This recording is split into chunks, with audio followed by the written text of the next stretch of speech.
get back then to Anfield and to the Manchester United-Liverpool game. Afterwards, there seemed to be a fair bit to be said about how the game actually played out. But Darren, given the relative places, we kind of hinted at this in the discussion before, given where the two clubs are at, I don't think you can criticise Manchester United for setting out to be solid, stolid, negative even in the game. Not in the slightest. I think they did what they had to do, which is what good teams do.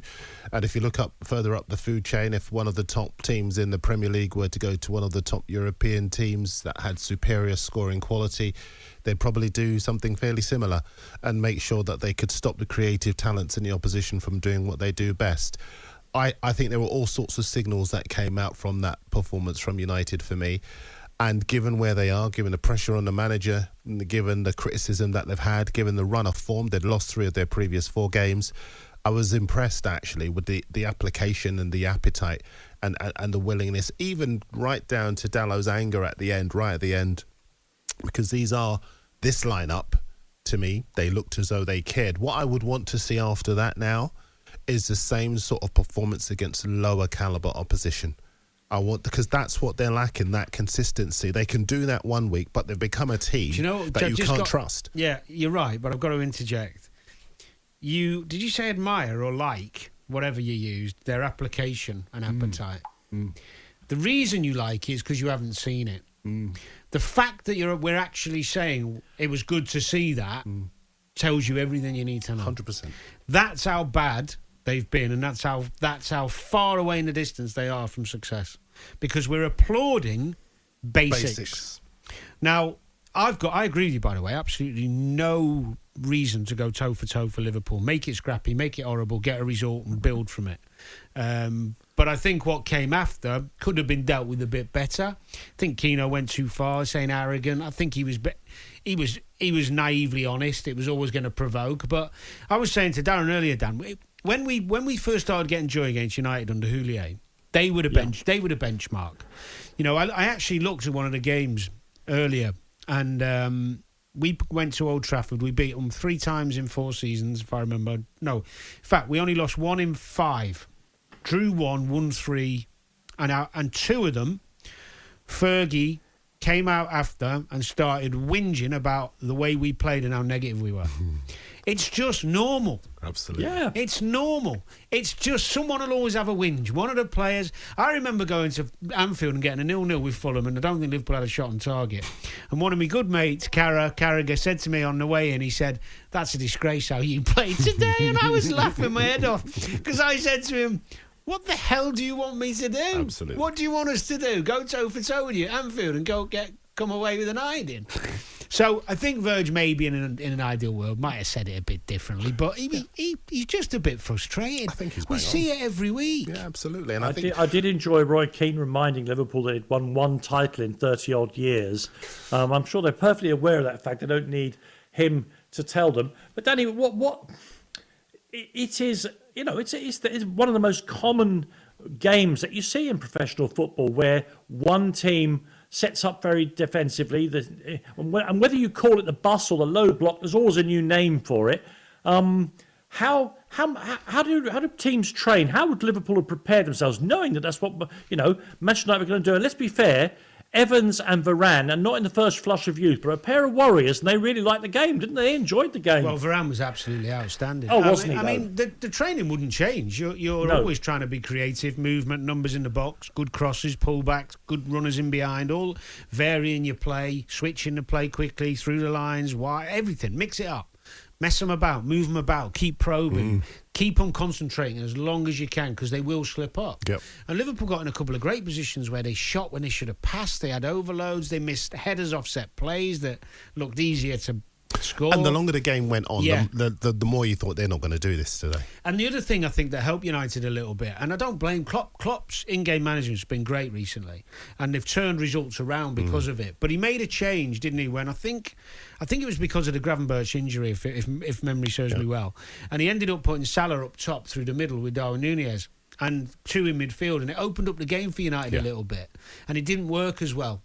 And I thought that was a little bit of a breather for Man U, maybe at a point where they'd had them. But let's get things in perspective. Man United is a squad and a team still full of international players. Yeah. And the uproar or the disappointment, not uproar, that's the wrong word, the scepticism around them and that performance is because it's Manchester United. And not many times ever would they be that defensive and that pragmatic anywhere. No.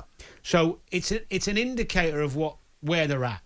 But I understood why they did it, because his job was on the line. I'm just looking while you're talking and while Danny was talking, Dan, and I'm looking at their next few fixtures. West Ham away, Aston Villa at home, Nottingham Forest away from home, all in the Premier League. What I want to see is the basics in those 3 games as well, not just because it looked as though it could be a defining moment in their season and that they could have been hammered by Liverpool. Because as I was saying just before Dan started to speak, they have become, over time, a team you cannot trust. And 1 win from their last 6 games is poor. Whatever the level of performance yesterday, they're drifting at the moment. And the whole idea that you would give Ten Hag Manager of the Month based on scraping past a few of the teams in the lower half of the table, that was so papering over the cracks. It was untrue. But now we'll see whether or not this is turning a corner or whether or not this is the same old Man United, flattering to deceive, giving us a decent enough performance, but going back to what we've become used to over the next 3 games. I mean, one other thing from the game that I think we should talk about, Michael Oliver is our best referee. We're being constantly told that, and I don't have any reason to disagree. The sending off of Dalot, Danny, at the end of the game, to me, it looked like something the game just didn't need. And I know he did 2 lots of dissent, but we'd seen Darwin Núñez lose his paces with the linesman in the first half. I don't know. I thought that. Is this the way we're going to deal with grown-up footballers now? Well, I've got. This is going to sound coming from a Liverpool place, and it's not. I was on talkSPORT recently on one of the shows talking about how don't get me wrong, you know how negative I am about VAR and some of the officiating this season. Mm-hmm. In terms of the dissent and bad behaviour and managers on the touchline and players whinging and getting round refs and being petulant and stitching each other up and just being pain in the backsides, I thought it was time to go hard on it. And if you have a few red cards that weren't really deserved, it will set the tone. I'm talking back early in the season, not just Dalot. It can't just be him. It's got to be all of them.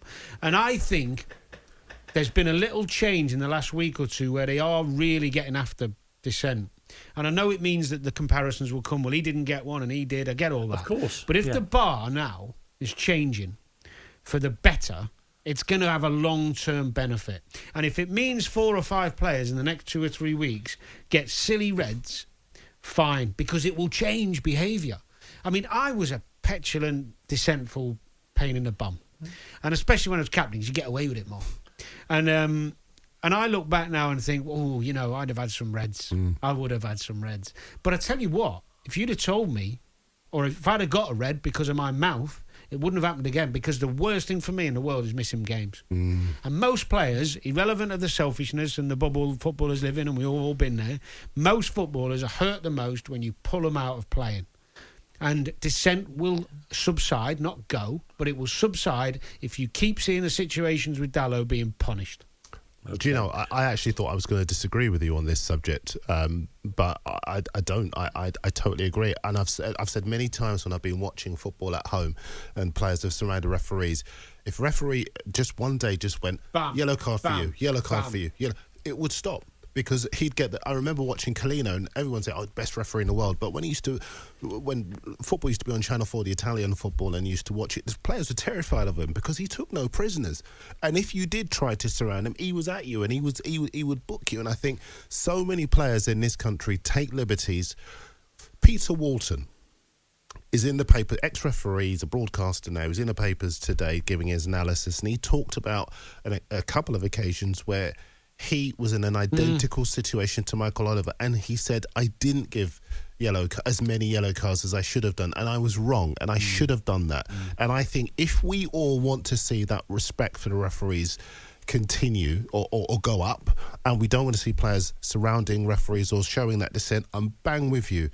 Book them book them will hard, change. use a sledgehammer to crack a nut, and things will change. Do you know what it's like, Dan? When I was a kid, when my mum and dad were together, when I was really young, and Before you split them up, he used to go to local boozer, and she'd say dinner will be this time, and he'd get in an hour late and having 3 or 4 extra pint, half cut, and they'd have a row while he's eating his roast or whatever.